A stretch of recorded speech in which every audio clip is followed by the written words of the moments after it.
안녕하십니까. 임상옥 사관학교입니다. 자, 예고해드린 대로 오늘부터 기업인 열전 시리즈 첫 번째 유일한 박사편입니다. 자, 오늘도 이제 신관영 선생님 모시고 말씀을 또 나누겠습니다. 선생님, 안녕하십니까? 안녕하세요. 오늘도 이제 좀 재밌는 말씀, 아주 유익한 말씀 많이 부탁드립니다. 예. 네. 자, 오늘 우리가 그 기업인 열전 첫 번째 인물로 선정한 인물이 바로 이 유일한 박사님인데, 기본 텍스트는 역사 공간에서 출판한, 그리고 김도훈 교수가 쓰신 새로운 하나된 한국을 꿈꾼 유일한이라는 이 교재를 텍스트로 하고, 이제 또 쌤의 또 많은 또 그 지식과 또 경륜을 또 우리가 또 여쭙겠습니다. 쌤, 그러면 이 유일한 박사는 제가 이제 그 저번에도 예고를 드렸지만은 우리나라 최초로 종업원 지주제를 실시했고, 또 자신이 벌어들인 전 재산을 사회에 다시 기부한, 다시 말하면 임상옥 선생의 이 재물을 모두에게 나누고 흘려보낸 그런 인물입니다. 그래서 우리에게 많은 존경과 우리에게 많은 영감을 주신 분입니다. 선생님, 그러면 이 유일한 박사의 이제 어린 시절부터 시작하도록 하겠습니다. 그래서 우리 본 텍스트 교재를 보면 제 1장이 이 박사님의 그 가계와 어린 시절에 관한 얘기인데, 먼저 임상옥 선생처럼 이 유일한 박사님도 훌륭한 아버님이 계셨던 것으로 이렇게 얘기가 나옵니다.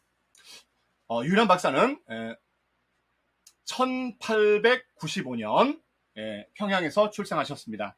아버님이 유기현이라는 분이신데, 어떤 분이신지 좀 알아보도록 하고, 또 우리가 임상옥 편에서 그 임상옥의 아버지였던 임봉핵이라는 그 아버님의 어떤 정신과 또 어떤 점이 또 일치되는지 좀 궁금합니다. 선생님께 여쭙겠습니다. 유기현은 어떤 사람이었고, 또 임상옥의 아버지였던 임봉핵 선생과 또 어떤 유사점이 있는지요? 네, 그 두 분 다 아주 어렸을 때 아주 굉장히 고생한 분들이에요. 그러니까 우리 말로 하면 초등학교 한 2, 3학년부터 머슴살이 하거나 떠돌이 행상이었거나 할 데 없는 사람들이었어요. 근데 그렇게 고생을 하게 되면 뭐가 발달하게 되냐면 생존 본능이 발달합니다. 생존 본능이 발달하다 보면 우리 임상옥 사관학교에서 추구하는 바가 두 가지인데, 하나는 착한 사람, 하나는 일 잘하는 사람인데, 일 잘하는 사람은 될 수 있어도 착한 사람이 되기가 참 힘들어요. 왜 그러냐면 세파에 너무 시달리다 보면 일은 잘하는데 그 사람이 좀 약간 좀 칼날이 있거나 사자가 들어가거나 뭐 이렇게 변질되게 되는데, 임봉획 선생님이나 우리 유기현 선생님이나 아주 빤듯한 분들이었어요. 어느 정도로 빤듯했냐면, 유기현 선생은 유일한 박사를 키울 때만 해도 애국가를 부른다는 것은 불가능했어요. 그래서 이불을 뒤집어 쓰고 애국가를 부르셨는데, 아마 이게 유일한 박사 어린 마음에 아주 뇌리가 박혔을 겁니다. 그러니까 모든 교육은 사실은 부모한테 받는 교육이 진짜입니다. 부모가 어떤 사람이냐가 그 아이에게 지대한 영향을 줍니다. 그러니까 교육개혁은 누구부터 해야 된다고요? 아버지부터 해야 됩니다. 아버지부터 해야 되고 어머니부터 해야 됩니다. 어머니 아버지가 교육개혁이 안 돼 있는데 나라에서 교육개혁을 한다? 헛수고입니다. 그러니까 아버지 어머니가 어떤 생각을 갖고 있느냐가 아들한테 또는 딸한테 즉각 들어가기 때문에, 자기가 가장 숨기고 싶은 발자국을 아이들이 따라오기 때문에 이게 아버지 어머니가 어떤 생각을 머릿속에 갖고 있고 마음속에 갖고 있느냐가 굉장히 중요한 겁니다. 유기현 선생의 마음속에는 나라 사랑에 열정이 가득하지 않고는 아침에 일어나자마자 애국가를 부르는 사람 요즘도 없습니다. 그러나 그 일제시대 때 그 상엄할 때도 이불을 뒤집어 쓰고 노래를 불렀습니다. 유기현 씨나 그리고 우리 임봉획 선생이나 두 분 다 굉장히 고생을 하고 자라면서, 야, 이거 공부를 시키지 않으면 우리 새끼도 이렇게 고생을 시키겠다 해서 필사적으로 공부를 시킵니다. 임봉획 선생은 그 임상옥을 절간으로 보냅니다. 그 당시에 절간으로 보낸다는 건 뭐냐면, 물론 뭐 거기서 불목하니처럼 일을 하면은 그 등록금을 안 받는다 치더라도 집안에서 일손이 하나 나간다는 것은 그 당시에 상상도 못할 일이에요.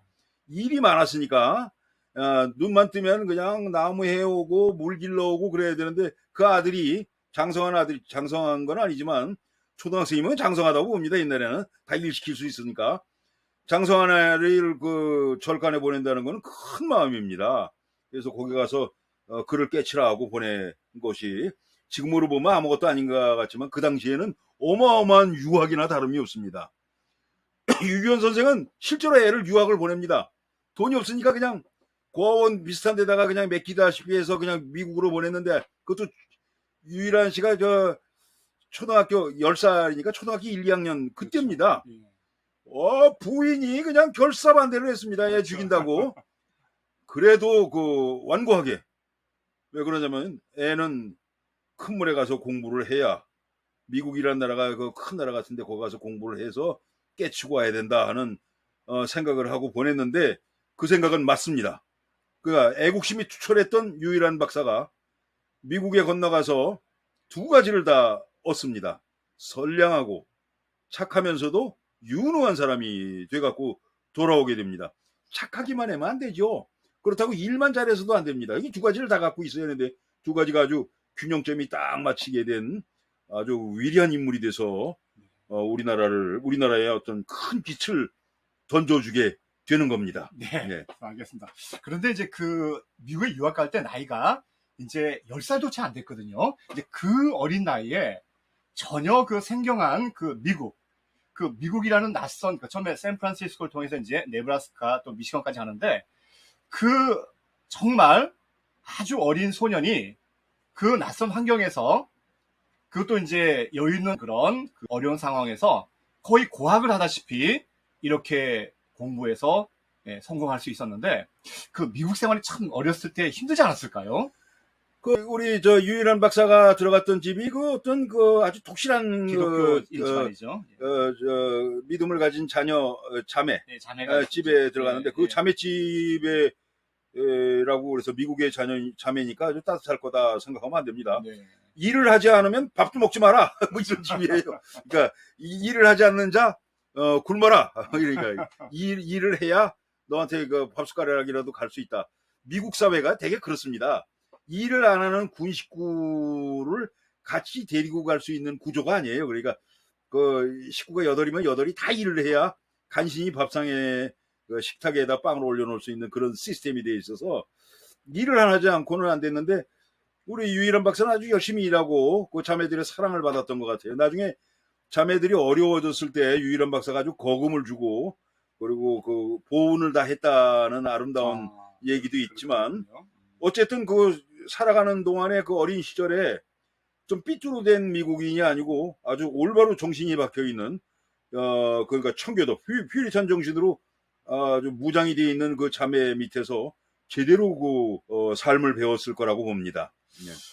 그때 이제 우리나라의 그 상황을 보면은 그 일제에 침략을 당하고 결국 주권을 빼앗기는 그 무렵이었거든요. 예. 그러면 이 어린 소년이 그 낯선 타국 땅에서 고학하면서 생활하면서 그 독립운동도 하시고 또 이제 사업도 하시고 성공하시는데 제가 들은 얘기지만 보통 그 일반 사람 같으면 독립운동 안 하고도 자기가 나중에 독립운동 했다고 이렇게 거짓말하는 경우가 있는데 유일한 박사님은 일절 자기가 젊었을 때 독립운동 했다고 이렇게 말한 적이 없다고 들었습니다.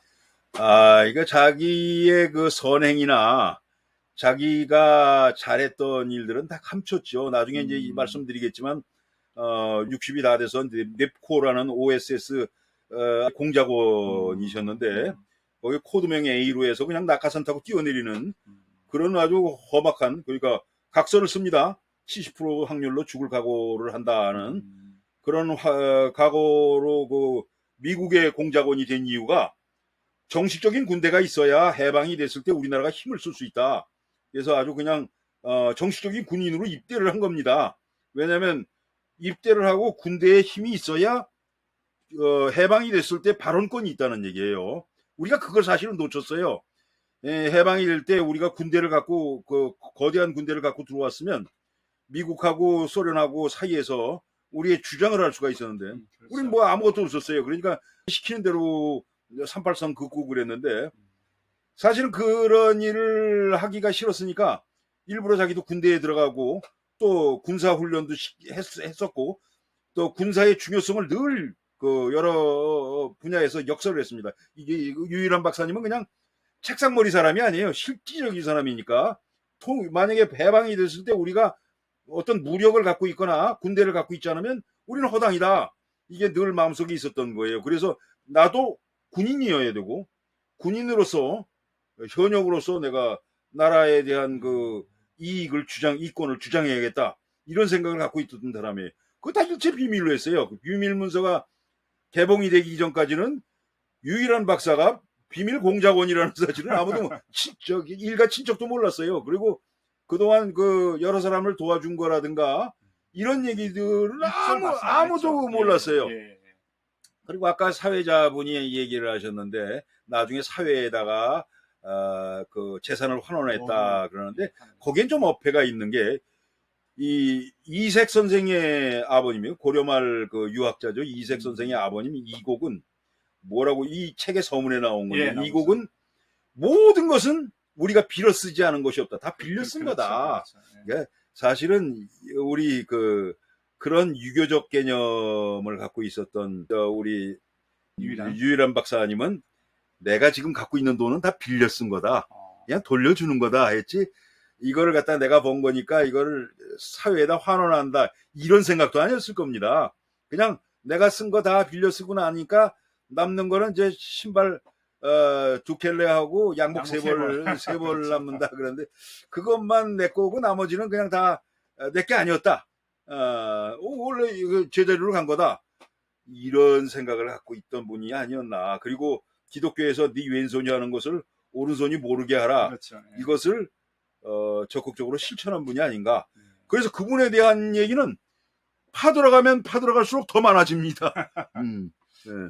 그 선생님이 그 예전에 그 간디 평전을 이렇게 우리말로 번역하셨는데 마트마 간디도 이 돌아가실 때 남긴 물건이라고는 이제 안경하고 그다음에 물레, 옷 한 벌 이거밖에 없다고 또 이제 선생님 그 책에서 제가 읽었는데 그 어떤 무소유 정신 그리고 내가 가질 수 있는 소유할 수 있는 것은 없다. 모두 사의 것이다. 이러한 정신은 임상옥 선생도 그랬고 인도의 마트마 간디도 그랬고 우리 또 기독교인들도 공통된 어떤 그런 정신 자세라고 봐야 되는죠. 꿈을 크게 갖는 사람들이 소유에 집착한다는 것은 난센스입니다. 그러니까 꿈을 크게 갖는 사람이 무소유가 된다는 것은 너무나도 당연한 겁니다. 소유에 신경을 쓸 틈이 없어요. 왜냐하면 너무나 꿈이 크니까. 지금 유일한 박사님 머릿속에는 조국 광복과 더불어서 아주 건강한 국민을 만들겠다 하는 유한양행의 설립 취지와 맞게 아주 정직한 약을 만들기 시작했단 말이죠. 그런 큰 꿈을 가진 사람이 뭐 소유에 집착하겠습니까? 뭐 족벌 경영을 하겠다고 그러겠습니까? 이게 이미 이제 소유하고는 떠난 사람이죠. 선생님 그러면요. 예를 들면 수많은 기업인들이나 아니면 종교인들 보면은 자기가 일군 회사니까 또는 자기가 일군 교회니까 이건 내 거다. 그래서 이제 자녀에게 물려주는 경우도 있고 이런 경우 있는데 유일한 박사님이라든지 또 우리 또 저번에 배웠던 임상옥 선생이라든지 그런 개념하고는 전혀 다른 것 같습니다. 그 꿈이 없는 사람들이죠. 그러니까 꿈과 우리 서강대 최진석 교수가 얘기하는 게 꿈과 계획과의 차이가 뭐냐면 꿈은 이루어지기가 힘든 가능성이 좀 없는 겁니다.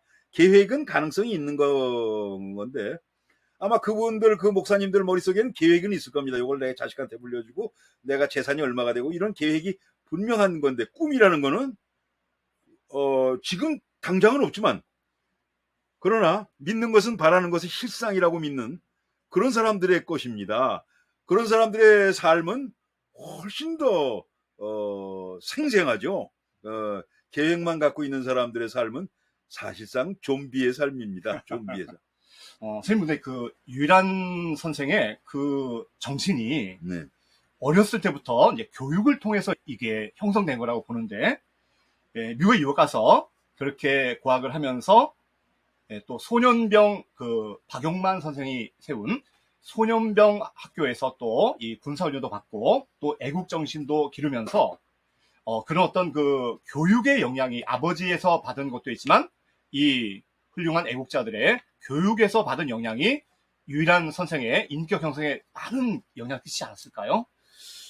그렇죠. 그 당시에 그 미국에서 사실은 요즘은 상상도 못할 일인데, 그 당시에 우리나라 사람들은 거의 다 애국자였을 거라고 봅니다. 왜 그러냐면 나라를 뺏긴 서러움을 다 공유하고 있었고, 특히 외국에 나가면 더 그게 더 진해집니다. 그러니까 미국에 있는 한인들은 고국을 굉장히 걱정을 하고 고국의 해방을 위해서 아주 불철주야에 애를 썼을 텐데, 그래서 여러 가지 군사학교도 만들고 여러 가지 해방을 위한 모금도 하고 행동도 했겠죠. 네. 거기에 그 유일한 박사가 적극적으로 물심양면으로 참여했다는 것은 불보듯 뻔합니다. 왜냐하면 아버지가 매일 입을 뒤집어 쓰고 애국가 부르던 아버지입니다.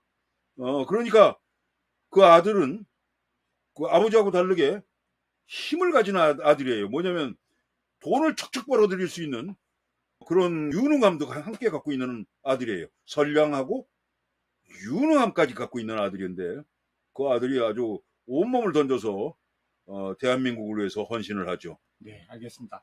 자, 우리 흥미진진한 이 유일한 박사님의 유학 시절에 이어서 또 어떻게 사업을 시작해가지고 큰 성공을 이뤄서 사회에 또 환원까지 하게 됐는지 우리 2부에서 더 심층으로 들어가도록 하겠습니다. 선생님, 다음 시간에 뵙겠습니다. 예.